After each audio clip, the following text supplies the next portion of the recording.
this episode of Scientific Truth Journal, we'll explore the theory of evolution, and we'll implicitly mock the people who hold opposing viewpoints. Evolution. What a crock. Can we change it, please? Push the button and see how a giant meteor caused the extinction of the dinosaurs. Until this moment, I had trouble visualizing it. Above you are the billions of stars that make up our universe, or so we used to think. We now know those lights are an armada of alien ships coming to destroy the Earth. Are there any questions? Evolution is a scientific fact, unless you're ignorant. If it's a fact, why is it called a theory? There are scientific reasons. It's all very complicated. Give me one good argument for evolution. First of all, the only alternative is unthinkable.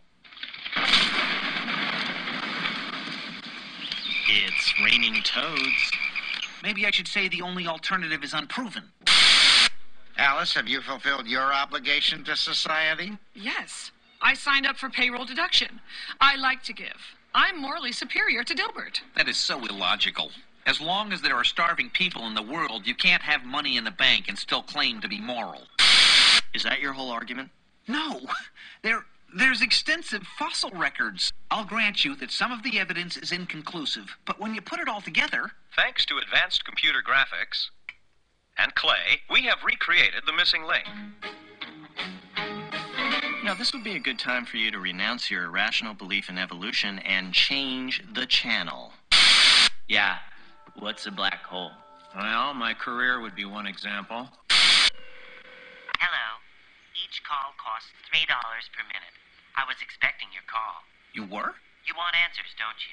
Yes, I do. Do you know someone who died in the last 50 years named John or Jim or Bill or Tom? Yes. Are you telling me the afterlife is a stinking cubicle? I'm just telling you what I saw. I'd like to hear your theory. My theory is that all the species that ever existed are still around. They're just hiding.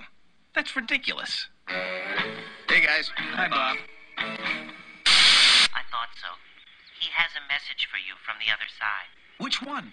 John or Jim or Bill or Tom? He says you like to do things with your hands, typing or cooking or gardening. Is that correct? I type on the computer. I have to admit, he's good. Let's see what the Skeptic Society has to say about this. I hear you're a man who can get things. Well, that depends. I need a large poster of Phyllis Diller. That may take time. Time's the one thing I've got. Well, that and dementia. I mean, until you give it all away, you're not more moral. You just feel less guilty.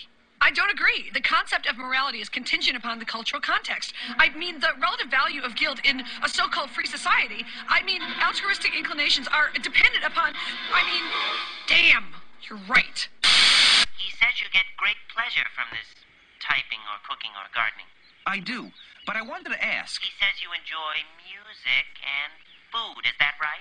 Forget about that. I want to know if the afterlife is nothing but a cubicle. He says to be careful with your back, or vision, or lungs, or weight. I feel fine. All I want to know is... So, what are you wearing? Here, this will cure you immediately. Really? What is it? A placebo. A placebo? Now that you told me it's a placebo, it's not going to work. It will if you think it will. But I already know it's a placebo. Maybe it isn't. You just said it was. That is the dumbest argument I've ever heard in my life. Finally.